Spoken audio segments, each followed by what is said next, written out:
ขอ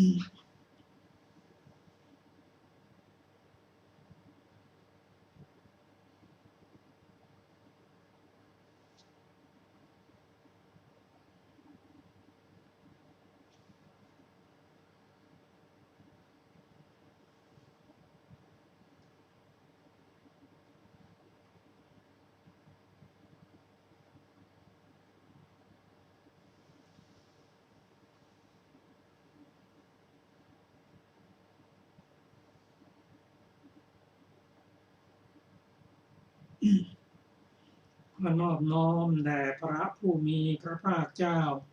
พระองค์นั้นซึ่งเป็นผู้ไกลจากกิเลสตรัสรู้ชอบได้โดยพระองค์เองสวัสดีครับท่านผู้ฟังที่เคารพครับท่านผู้ฟังกำลังรับฟังรายการพระไตรปิฎกลอยฟ้ามีเสนอท่านผู้ฟังทุกวันพุธตั้งแต่เวลา 18 นาฬิกาถึง 19 นาฬิกาดำเนินรายการโดยกระผมพลเอกธนัทเดชะมีอาจารย์สุรภาเดชะเป็นผู้ร่วมรายการวันนี้เราได้นำพระไตรปิฎกฉบับอรรถกถาเล่มที่ 20 มาศึกษากันในพระสูตรที่ชื่อว่าอุปาลิสูตรเป็นชื่อของพระหบดีชื่ออุมาลี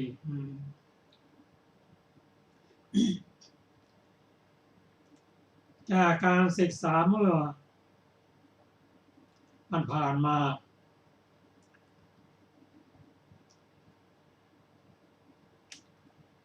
เราได้ศึกษามาพอจะสรุปได้ดังต่อไปนี้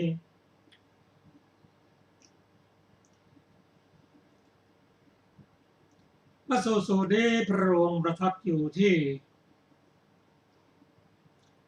ปาวาลิกัมพวันใกล้ๆกันนั่นแหละคือเมืองนาลันทาก็นี่ฝนนักบุตรพร้อมกับบริวารก็อาศัยอยู่กลุ่มของครูทั้ง6อันได้แก่บูรณกัสสปะมัคคิริโคสารอาชิตะเตสะกัมพลปักขุชกัจจยนะท่านสัญชัยนิรัตบุตรและที่เราจะศึกษาวันคือนิครนนัตตบุตรครูทั้ง6นี้ตั้งตนเป็นศาสดามีลูกศิษย์ที่หาโมมีบริวารมากมายก็สมัยนั้นพระพุทธเจ้าของเราอุบัติขึ้นแล้วการโต้วาทีการปรับวาทะระหว่างลัทธิต่างๆก็แข่งขันกันโดยเฉพาะพุทธศาสนานั้นพออุบัติขึ้นมาแล้วก็ประชาชนมีปัญญาก็หลั่งไหลไปเคารพบูชาไปฟังธรรมก็มีการแข่งขันกันเมื่อเป็นอย่างนี้ลาภสักการะต่างๆก็หลั่งไหลไปหาพระพุทธเจ้าและภิกษุของพระองค์ทั้งนี้เพราะอะไรเพราะว่าพระองค์มีพร้อมทุกอย่างทั้งปุริลักษณะวาจาอ่อนหวานบวชออกจากตระกูลกษัตริย์โดยเฉพาะอย่างยิ่งธรรมะของพระองค์นั้นน้อมนำปฏิบัติแล้วพ้นจากทุกข์ได้คนฉลาดตั้งความปรารถนาไว้ในแต่อดีตชาติพอพระพุทธเจ้าบัตรเจ้านั้นก็หลั่งไหลกันมาครูทั้ง6นั้นบริวารและลูกศิษย์ลูกหาก็หายไปคนทำบุญทำทานก็ลดลงไปและเขายังคิดว่าเป็นพระอรหันต์มีลูกศิษย์ที่ชื่อว่าทีฆตปัสสี นั่งเคยดำงานนานปฏิบัติบ้านสมาธิมานานที่ขตัปปัสสีเป็นลูกศิษย์เอกมีอุบาลีเป็นผู้อุปถากนอนเป็นบ่อน้ำเลี้ยงดูเพราะอุบาลีนั้นเป็นผู้ที่มั่งคั่งร่ำรวยและเป็นคนฉลาดซึ่งนิพนธ์ตบุตรนั้นนับถือเชื่อว่าเป็นคนฉลาดเป็นอุปถากเอกว่างั้นนะเมื่อเป็นเช่นนั้นโดยเฉพาะอยู่ใกล้กันพวกนิพนธ์ตบุตรและบริวารอยู่ที่เมืองนารันทาพระพุทธเจ้าพร้อมด้วยภิกษุสงฆ์อยู่ที่ปาวาลิกัมพวันใกล้ๆกันโลกเศรษฐของนิพนธ์บุตรก็เวียนไปหาพระเจ้าเพื่อที่จะโต้วาทะกันและกันนำสิ่งที่ได้สนทนากับพระพุทธเจ้านั้นมารายงานให้กับท่านนิพนธ์บุตรซึ่งเป็นศาสดาของตนวันหนึ่งที่ขตัปปัสสีเข้าไปเฝ้าพระเจ้าพระองค์ทรงทราบว่าการมาแต่ละครั้งของตีปัสปัสสีนั้นสนทนากันกับไปเรียนให้อาจารย์ของตนที่วันนี้พ้นนัตบุตรคราวนี้ก็เช่นกันพระองค์ทรงทราบว่าที่คณะปัสสีจะได้นำข้อความวันนี้ไปงานเป็นรายงานให้กับนิพนธ์นัตบุตรในหัวข้อที่สำคัญคือการบัญญัติโทษของฝ่ายนิพนธ์นัตบุตรนั้นว่าในการกระทำทางกายวาจาและใจนั้นทางกายมีโทษมากมีอิทธิพลมากทางวาจาและทางใจนั้นไม่มีอะไรเลย ซึ่งไม่ตรงกับคำสอนของพระธรรมวินัยซึ่งพระพุทธเจ้าได้บัญญัติว่าสิ่งสำคัญที่สุดมีอำนาจมากที่สุดถ้าให้โทษให้คุณมากสุดก็คือใจถัดลงมาก็เป็นวาจาและกายนิพนธ์นัตบุตรนั้นสอนลูกศิษย์ว่าการประพฤติผิดทางกายนั้นมีโทษมากเหลือเกิน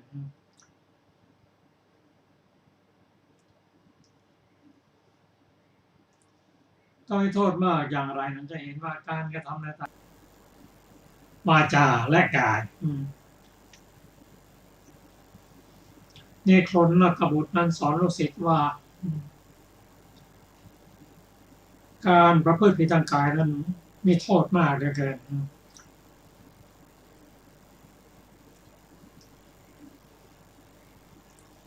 ต้องให้โทษมากอย่างไรนั้นจะเห็นว่าการกระทำในทางวาจาและกายนิพนธ์นัตบุตรนั้นสอนลูกศิษย์ว่าการประพฤติผิดทางกายนั้นมีโทษมากเหลือเกิน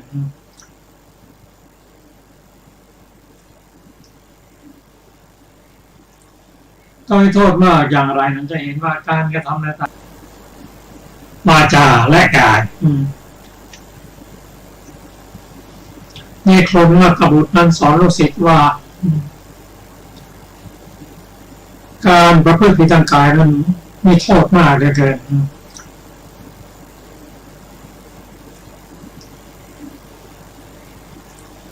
ต้องให้โทษมากอย่างไรนั้นจะเห็นว่าการกระทำในทางวาจาและกายนิพนธ์นัตบุตรนั้นสอนลูกศิษย์ว่าการประพฤติผิดทางกายนั้นมีโทษมากเหลือเกิน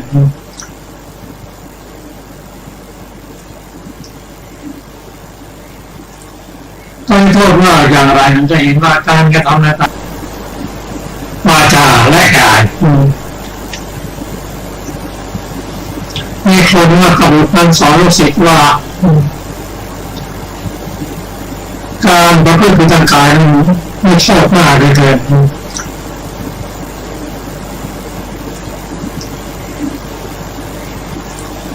ต้องโทษว่าอย่างไรมันจะเห็นว่าการกระทำในทางวาจาและกายมีคนมาขับรถนั้นสอนลูกศิษย์ว่าการประพฤติทางกายนั้นไม่ชอบมากเลยเกิน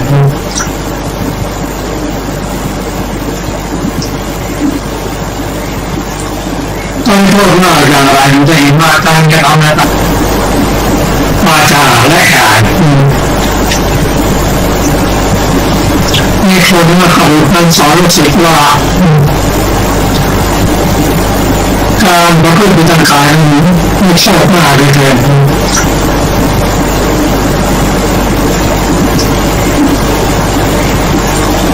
ต้องโทษว่าอย่างไรมันจะเห็นว่าการกระทำในทางวาจาและกาย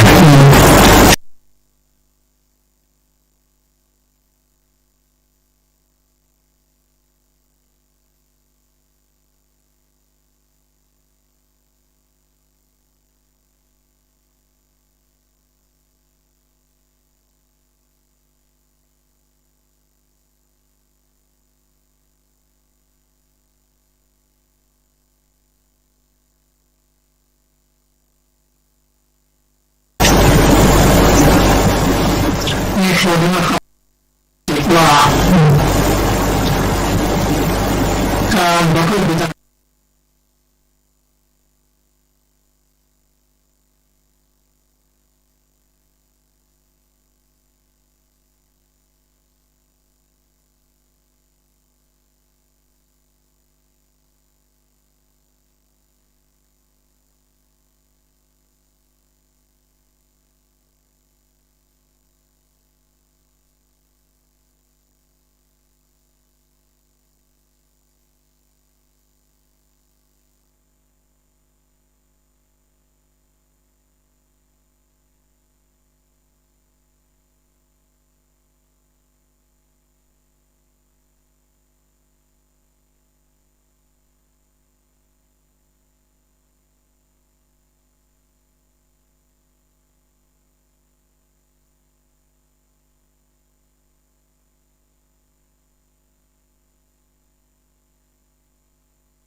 แต่จัดว่า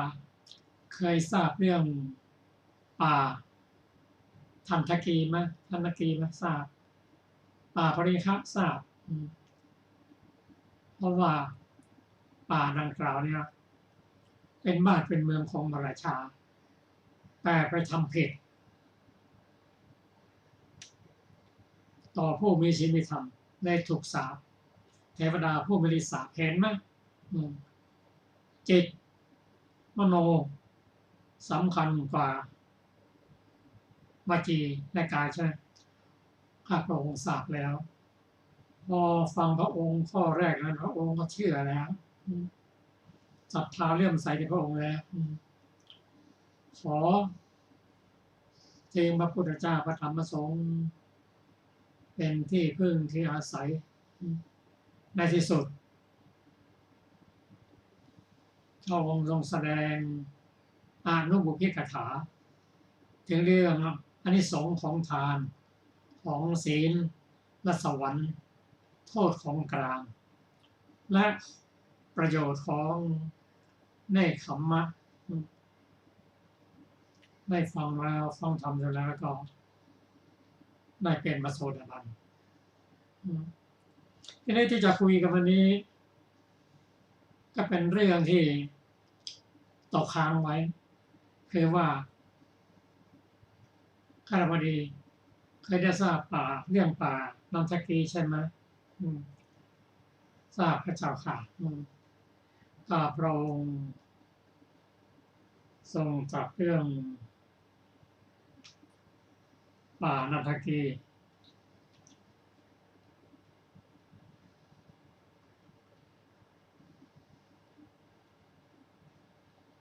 ขออภัยครับเดียวครับ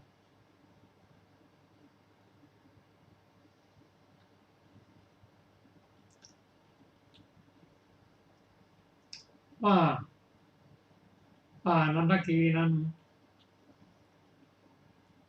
ตอนแรกนั้นไม่ใช่เป็นป่า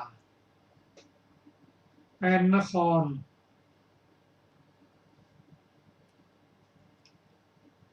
ปกครองโดย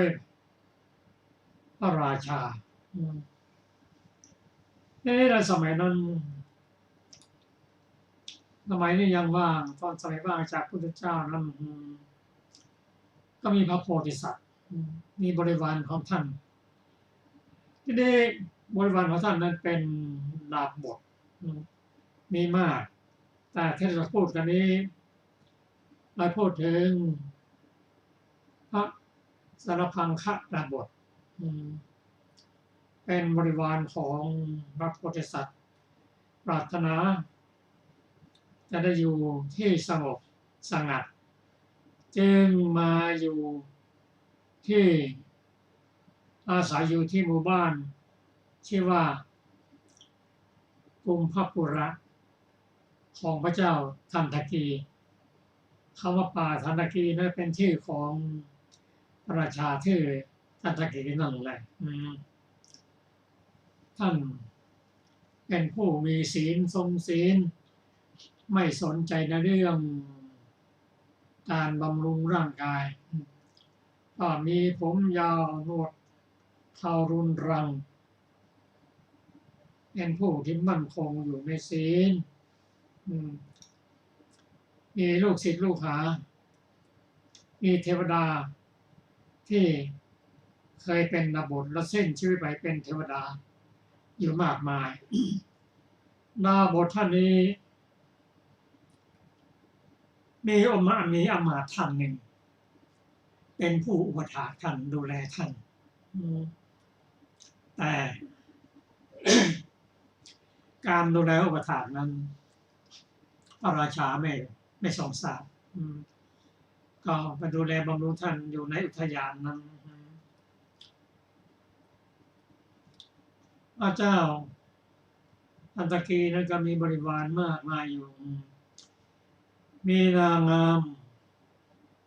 ประจำเมืองอยู่คนหนึ่งนางนั้นเป็นนางงามวันหนึ่งก็ประชาชนสนใจไปที่ไหนก็คนตามดูเป็นพรห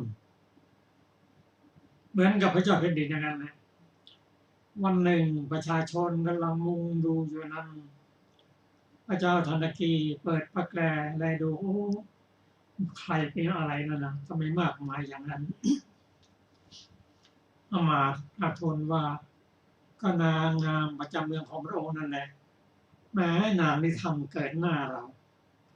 นิสยาปลดออกจากตำแหน่งนางกระเหเร่ร่อนไปลงเข้าไปในอุทยานซึ่งดาบทอยู่นั้นพอเห็นแล้วนางเสียใจเพราะว่าได้เห็นรูปอันไม่เป็นมงคลสกปรกดาบทไม่สกปรกบทเข้ารุงรังเอาน้ำมาจะล้างตาเพื่อให้หมดราคีแล้วก็ทาถือน้ำลายไม้สีฟันรดลงบนศีรษะของดาบทนั้นไม่ไหวติงไม่โกรธไม่เกลียดทำอย่างนั้นวันหนึ่งพระราชาหลังจากปลดนางออกจากตำแหน่งแล้วก็เห็นว่านางตอนนี้อยู่ที่ไหนก็อยู่ในเมืองนั่นแหละคืนตำแหน่งให้นางได้ตำแหน่งคืนยินดีที่ว่าได้คืนเพราะนั้นได้ทำสิ่งที่ดีที่สุดคือปัดรังควานในดาบทนั่นเองเป็นอานิสงส์ไม่คิดว่าพระราชาให้ได้ไม่เกี่ยวกับข้องกับดาบทนั้นต่อมาไม่นานมีพราหมณ์ท่านหนึ่งถูกปลดเช่นเดียวกันเมื่อปลดจากตำแหน่งแล้วพราหมณ์นั้นนึกถึงนางงามนี้ได้ว่านางงามเมื่อตำแหน่งคืนเพราะอะไรก็ไปถามกันก็เพราะได้ปัดรังควานกับดาบทผู้เป็นกาลกิณีนั่นเองถ้าอยากจะตำแหน่งคืนก็ไปถมน้ำลายรดน้ำให้ดาบทนั้นล้างลายที่นักเรียนจะมีโชค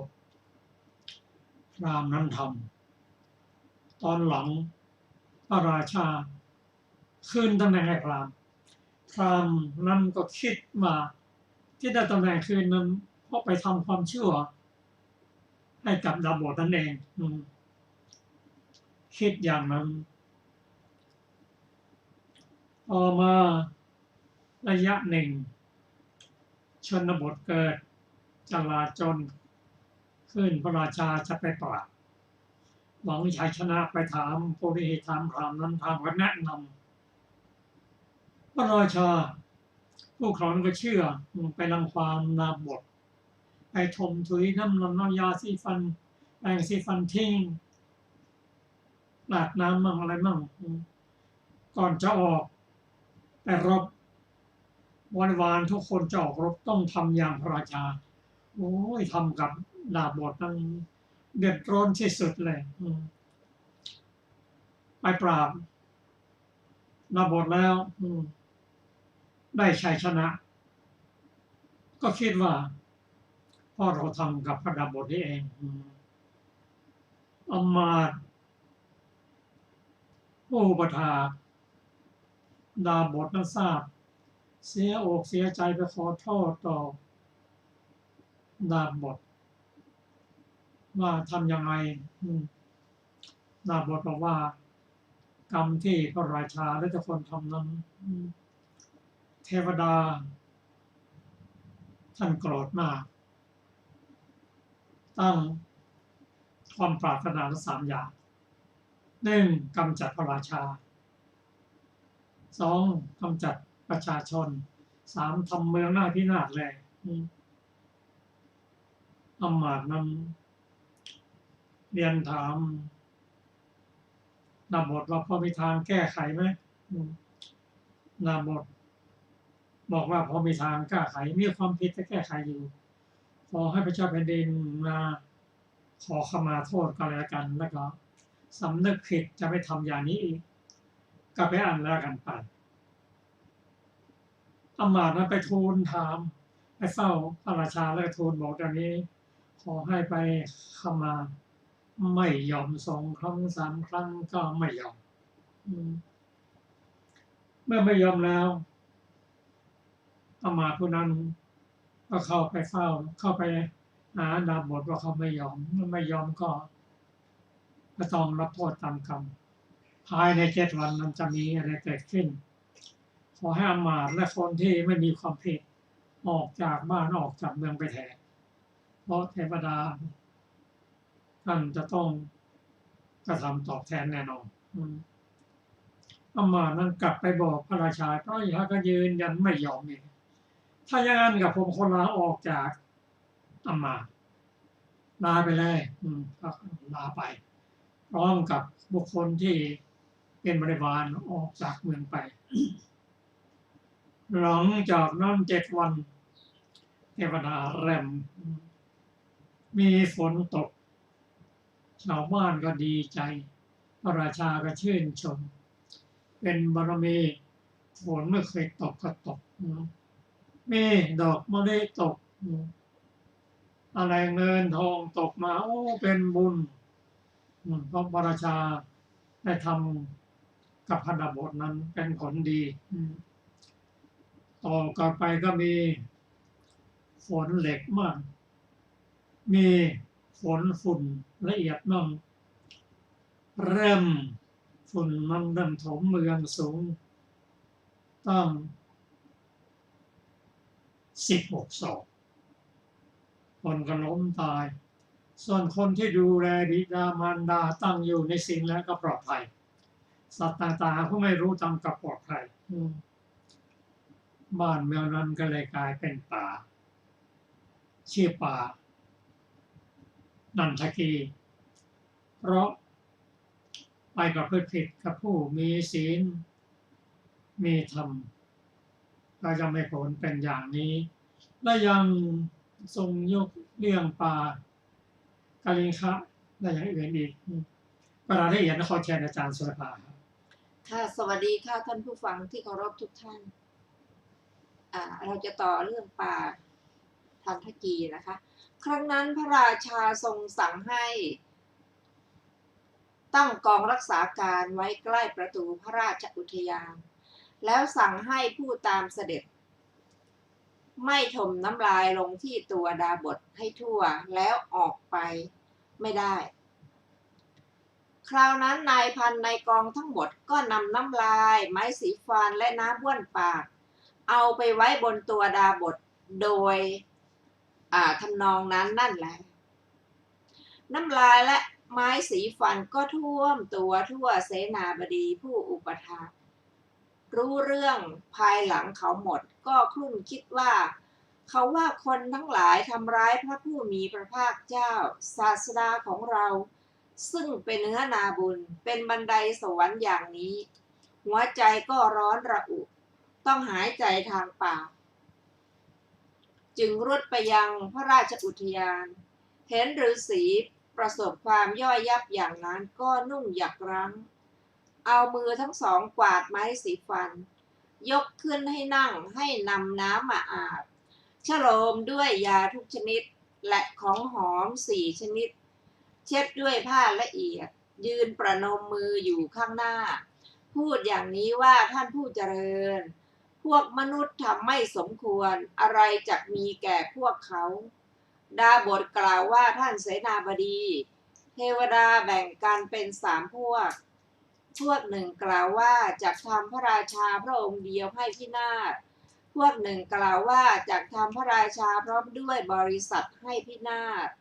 พวกหนึ่งกล่าวว่าจะทำแว่นแคว้นทั้งหมดของพระราชาให้พินาศก็แลครั้นกล่าวดังนี้แล้วดาบทไม่ได้แสดงอาการโกรธแม้แต่น้อยเมื่อจะบอกอุบายสันติแห่งโลกกล่าวว่าความผิดมีอยู่แต่เมื่อรู้แสดงความผ่อนโทษเสียเหตุการณ์ก็จะเป็นปกติอย่างเดิมเสนาบดีได้นัยยะแล้วก็เข้าไปเฝ้าพระราชาถวายบังคมแล้วกราบทูลว่าข้าแต่พระมหาราชเจ้า พระองค์ทรงประพฤติผิดในท่านดาบทผู้ไม่ผิดผู้มีฤทธิ์มากทรงกระทำกรรมอย่างหนักท่านว่าเทวดาแบ่งเป็น3 พวกกล่าวกันอย่างนี้ทูลเรื่องทั้งหมดแล้วกราบทูลว่าท่านว่าเมื่อพระองค์ทรงขอขมาเสียแล้วแว่นแคว้นก็จะเป็นปกติขอพระองค์อย่าทรงทำให้แว่นแคว้นพินาศเสียเลยขอพระมหาราชเจ้าโปรดขอขมาท่านดาบทเสียเถิดพระเจ้าข้าเสนาบดีกราบทูลถึง3 ครั้งพระราชาก็ไม่ทรงปรารถนาจะขอขมาจึงกราบทูลว่าข้าแต่มหาราชเจ้าข้าพเจ้าทราบกำลังของดาบทนั้นมิใช่พูดไม่จริงทั้งก็ไม่โกรธด้วยแต่ท่านพูดอย่างนี้ก็ด้วยความเอ็นดูอนุเคราะห์สัตว์ขอได้โปรดขอขมาท่านดาบทนั้นเสียเถิดพระเจ้าข้าพระราชาก็ทรงยืนกรานว่าเราไม่ขอขมา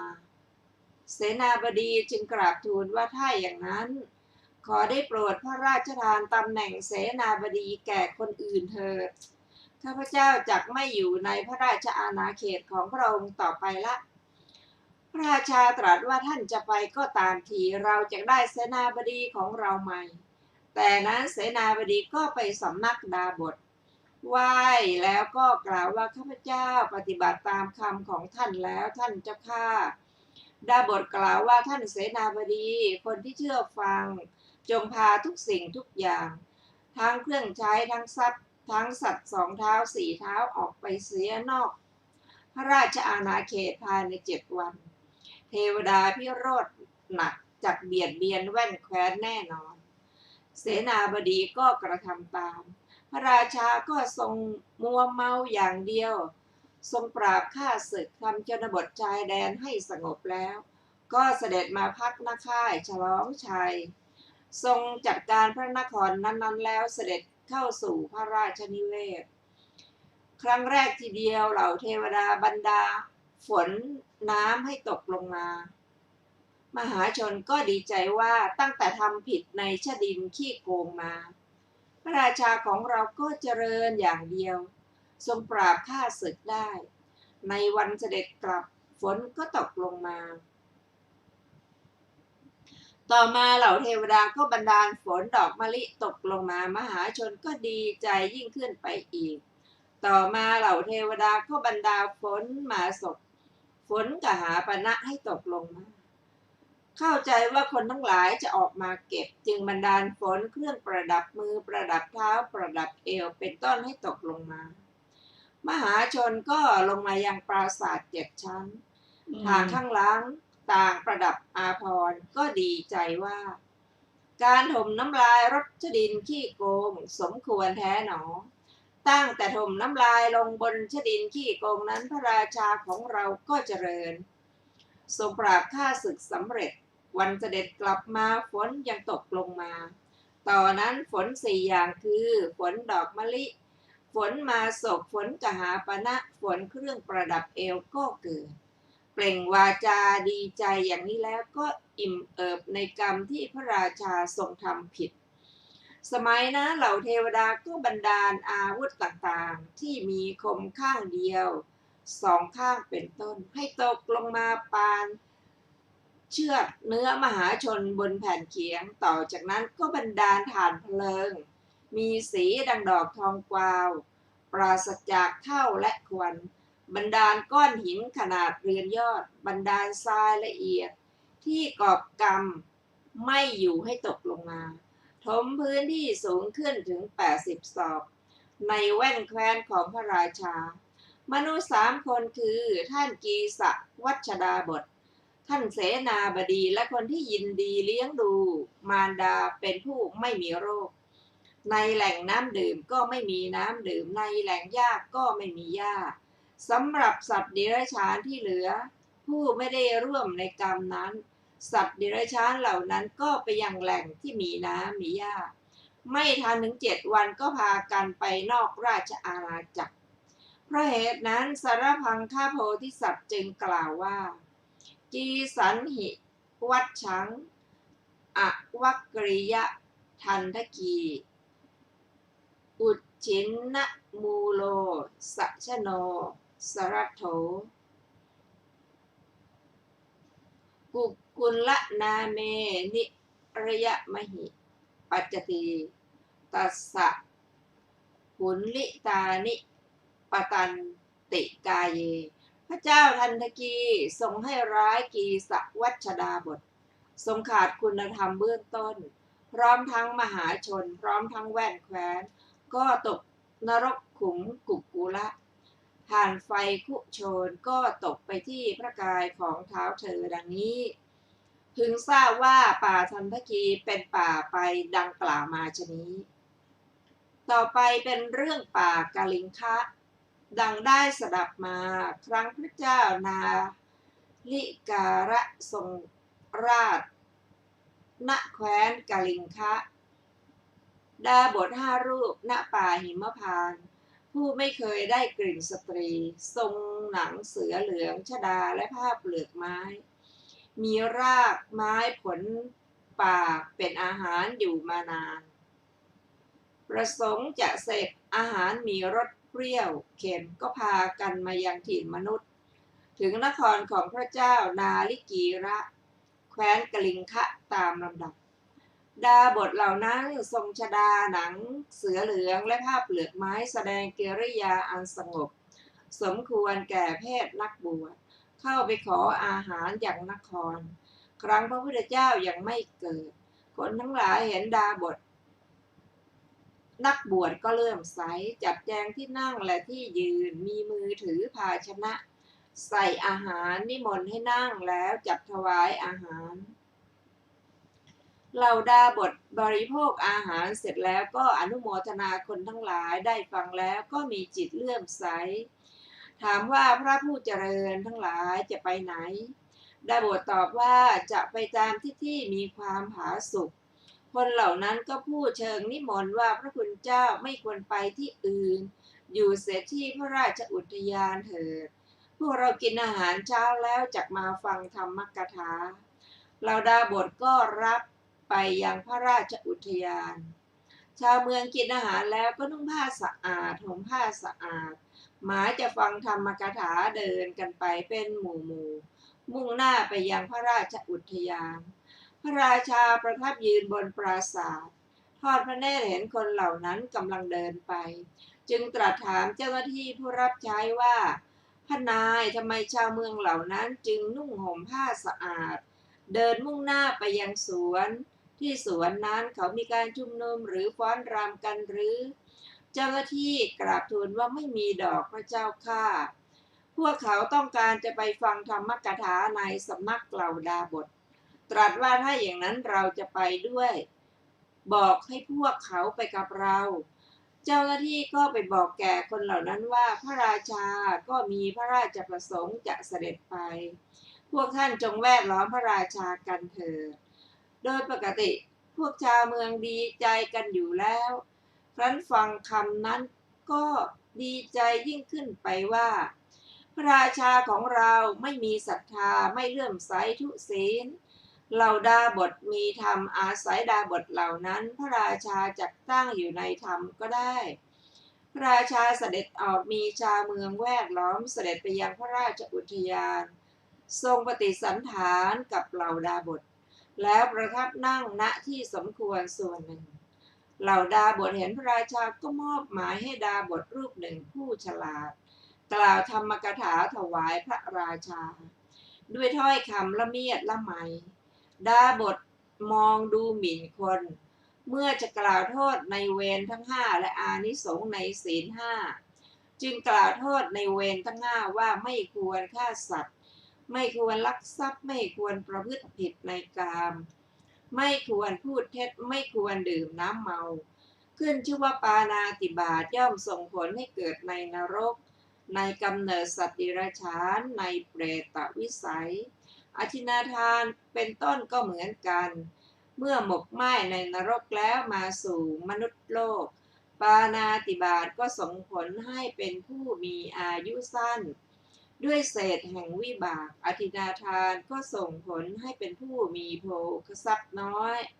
มิจฉาจารก็ส่งผลให้เป็นผู้มีศัตรูมาก มุสาวาทก็ส่งผลให้เป็นผู้ถูกกล่าวตู่หรือใส่ความมัชฌปานะดื่มน้ำเมาก็ส่งผลให้เป็นคนบ้าแม้โดยปกติพระราชาก็เป็นผู้ไม่มีความเชื่อไม่เลื่อมใสเป็นผู้ทุศีลธรรมดาว่าศีลกถาเป็นทุกถาคำเลวสำหรับคนทุศีลจึงเป็นเสมือนหอกทิ่มหูเพราะฉะนั้นท้าวเธอจึงทรงดำริว่าเรามาหมายจะยกย่องดาบทเหล่านี้แต่ดาบทเหล่านี้กลับพูดกระทบกระเทือนทิ่มแทงเราผู้เดียวท่ามกลางบริษัทตั้งแต่เรามาเราจะกระทำให้สาสมแก่ดาบทเหล่านั้นเมื่อจบธรรมกถาท้าวเธอก็นิมนต์ว่าท่านอาจารย์ทั้งหลายพรุ่งนี้ขอได้โปรดรับอาหารที่บ้านโยมแล้วเสด็จกลับในวันรุ่งขึ้นท้าวเธอให้นำไหขนาดใหญ่ๆมาแล้วบรรจุพูดอุจจาระจนเต็มแล้วเอาใบกล้วยมาผูกปากไหเหล่านั้นไว้ให้เอาไปตั้งไว้ณที่นั้นๆใส่น้ำผึ้งน้ำมันยังน้ำกากระต้นกากระทิงและน้ำนิ้วหนาๆเป็นต้นจนเต็มหม้อวางไว้หัวบันไดทั้งให้พวกนักมวยร่างใหญ่ผูกสายรัดเอวถือค้อนคอยทีในที่นั้นแหละประทับยืนกล่าวว่าดาบทขี้โกงเบียดเบียนเรายิ่งนักตั้งแต่ดาบทเหล่านั้นลงจากปราสาทพวกเจ้าจงเอาหม้อสาดหนามนิ้วไปที่หัวบันไดเอาค้อนตีศีรษะจับคอเหวี่ยงไปที่บันไดที่เชิงบันไดก็ให้ผูกสุนัขดุเอาไว้ฝ่ายเหล่าดาบทก็คิดว่า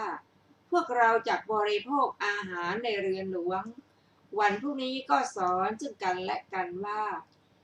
ขึ้นชื่อว่าเรือนหลวงน่าสงสัยน่ามีภัยธรรมดาบรรพชิตพึงสำรวมในทวารทั้งหกไม่ควรถือนิมิตในอารมณ์ที่เห็นแล้วพึงตั้งเฉพาะความสำรวมในจักษุทวารวันรุ่งขึ้นเหล่าดาบทก็กำหนดรู้เวลาทำอาหารจึงนุ่งผ้าเปลือกไม้ห่มหนังเสือเหลืองเฉวียงบ่าข้างหนึ่งมุ่นชดาถือภาชนะใส่อาหารขึ้นสู่พระราชนิเวศตามลำดับพระราชาทรงทราบว่าดาบทขึ้นมาแล้วก็ให้นำเอาใบกล้วยออกจากปากไหคูดกลิ่นเหม็นก็กระทบโพรงจมูกของดาบทอีกอาการประการหนึ่งเยื่อสมองตกร่วงไปดาบทผู้ใหญ่ก็จ้องมองพระราชาพระราชาตรัสว่ามาสิท่านผู้เจริญจงฉันจงนำไปตามความต้องการนั่นเป็นของเหมาะแก่พวกท่านเมื่อวานเรามาหมายจะยกย่องพวกท่านแต่พวกท่านกลับพูดกระทบเสียดแทงเราผู้เดียวท่ามกลางบริษัทพวกท่านจงฉันของที่เหมาะแก่ท่านแล้วสั่งให้เอากระบวยตักพูดไปถวายดาบทผู้ใหญ่ดาบทก็ได้แต่พูดว่าชี้แล้วก็กลับไปพระราชาตรัสว่าพวกท่านต้องไปทางนี้ทางเดียวแล้วให้สัญญาณแก่คนทั้งหลายให้เอาหม้อสาดน้ำงิ้วที่บันไดพวกนักมวยก็เอาค้อนตีศีรษะจับคอเหวี่ยงไปทำบันไดดาบทแม้รูปเดียวก็ไม่อาจยืนได้ที่บันไดดาบททั้งหลายก็กลิ้งลงมาถึงเชิงบันไดเมื่อถึงเชิงบันไดแล้วฝูงสุนัขดุคิดว่าแผ่นผ้าก็รุมกันกินบรรดาดาบทเหล่านั้นแม้รูปใดลุกขึ้นหนีไปได้รูปนั้นก็ต้องตกลงไปในหลุมฝูงสุนัขก็ตามไปกัดกินดาบทนั้นในหลุมนั้นนั่นแหละดังนั้นร่างกระดูกของดาบทเหล่านั้นจึงไม่หลงเหลืออยู่เลยพระราชาทรงปลงชีวิตดาบท500 รูปผู้สมบูรณ์ด้วยตบะลงด้วยเวลาวันเดียวเท่านั้นด้วยประการชนิดครั้งนั้นเหล่าเทวดาบันดาลฝน9 ชนิดให้ตกลงมาอีกในแว่นแคว้นของพระราชานั้นโดยนัยยะก่อนนั้นแลแคว้นของพระราชาพระองค์นั้นถูกกลบด้วยกองทรายสูงถึง60 โยชน์เพราะเหตุนั้นสรพังคะโพธิสัตว์จึงกล่าวว่าโยสัญญเตปัพพชิโตอวันจยิ ธัมมังพะนันเตสมะเนอัตถุสเกตันนาลิกีรังสุนคาปรมปรัตถะปรัตถะนะคะสังคัมมะขาทันติวิพันธมานังพระเจ้านาริกีระพระองค์ใดทรงลวงเหล่านักบวชผู้สำรวมผู้กล่าวธรรมผู้สงบไม่เบียดเบียนใครฝูงสุนัขย่อมรุมกันกัดกินพระเจ้านาริกีระพระองค์นั้นผู้ซึ่งกลัวตัวสั่นอยู่ในโลกอื่นพึงทราบว่าป่ากาลิคะเป็นป่าไปด้วยประการฉนี้ต่อไปเป็นเรื่องป่ามาตังคะในอดีตกาลณนครพาราณสีเศรษฐีผู้มีทรัพย์สมบัติ40 โกฏมีธิดาคนหนึ่งชื่อทิฏฐมังคะลิกาสะสวยน่ารักน่าชมนางเป็นที่ปรารถนาของคนเป็นอันมาก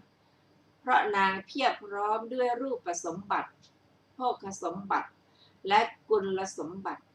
ชายใดส่งคนไปสู่ขอนางเห็นชายนั้นแล้วก็จะยกเรื่องชาติมิฉะนั้นก็เรื่องมือเท้าเป็นต้นอย่างใดอย่างหนึ่งขึ้นเป็นข้อตำหนิกล่าวว่าผู้นั้นเป็นใครเกิดไม่ดีสวดทรงไม่ดีดังนี้เป็นต้นแล้วก็สั่งให้เชิญเขากลับไปเสียแล้วสั่งและพูดสั่งว่าถ้าข้าได้เห็นคนเช่นนี้พวกเจ้าจงเอาน้ำมาข้าจะล้างตาแล้วก็ล้างตาเพราะเหตุที่นางมีอาการผิดปกติที่เขาเห็นการสั่งให้เชิญชายไปเสียฉะนั้นจึงเกิดเรียกชื่อนางว่าทิฏฐมังคลิกาชื่อเดิมหายไปวันหนึ่งนางตั้งใจจะลงเล่นน้ำในแม่น้ำคงคาจึงสั่งให้จัดตกแต่งท่าน้ำบรรทุกของเคี้ยวของกินเป็นอันมากเต็มเล่มเกวียนเอาของหอมและดอกไม้เป็นต้นไปขึ้นยานปิดมิดชิดมีหมู่ญาติแวดล้อมออกจากคฤหาสน์ไปสมัยนั้นพระมหาบุรุษเกิดในกำเนิดคนจันทานอาศัยอยู่ในเรือนที่มุงหนังนอกพระนครเขาชื่อว่ามาตังคะเขาอายุ16 ปีต้องการจะเข้าไปในพระนครด้วยกิจบางอย่างจึงนุ่งผ้าเก่าสีเขียวผืนหนึ่งผูกข้อมือผืนหนึ่งมือข้างหนึ่งถือกระเช้าข้างหนึ่งถือกระดิ่งห้ามคนนั้นๆเพื่อให้เขารู้ว่านายเจ้าข้าโปรดระลึกไว้ว่าข้าเป็นจันทานเจียมเนื้อเจียมตัวนอบคนทั้งหลายที่เขาพบเข้าไปยังพระนครเดินถนนใหญ่นางทิฏฐมังคลิกาได้ยินเสียงกระดิ่งก็มองทางช่องม่าน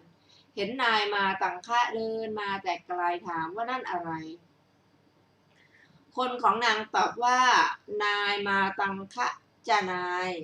นางพูดว่าข้าทำอะไรไม่ดีไว้หนอนี้เป็นผลของกรรมอะไรความย่อยยับจึงปรากฏแก่ข้าหนอข้ากำลังไปด้วยกิจที่เป็นมงคลกลับได้พบคนจันทานรังเกียจจนตัวสั่นถมน้ำลายแล้วบอกพี่เลี้ยงให้รีบนำน้ำมาข้าจะล้างตาลูกตาที่เห็นคนจันทานบ้วนปากที่เอ่ยชื่อแล้วก็ล้างตาและปากให้กลับรถส่งสิ่งของที่เตรียมไว้ไปยังคฤหาสน์ตัวเองก็ขึ้นไปสู่ปราสาทพวกนักเลงสุราเป็นต้นและเหล่าคนที่บำรุงนางถามว่านางทิฏฐมังคลิกาไปไหนจึงไม่มาเวลานี้ฟังเรื่องราวแล้วก็เครียดแค้นว่าอาศัยเจ้าจันทานพวกเราจึงไม่ได้รับรางวัลใหญ่เช่นสุราเนื้อของหอมดอกไม้เป็นต้นจงจับเจ้าจันทานกันเถอะแล้วเสาะหาจนพบสถานที่ไปตะคอกขู่มาตังคะบัณฑิตผู้ไม่ผิดเฮ้ยเจ้ามาตังคะพระอาศัยเจ้าพวกข้าจึงไม่ได้รางวัลอันนี้ว่าแล้วก็จับผมกระชากล้มลงที่พื้นกระแทกด้วยข้อศอกและก้อนหินเป็นต้น สำคัญว่าตายจึงพากันจับลากไปทิ้งไว้ที่กองขยะ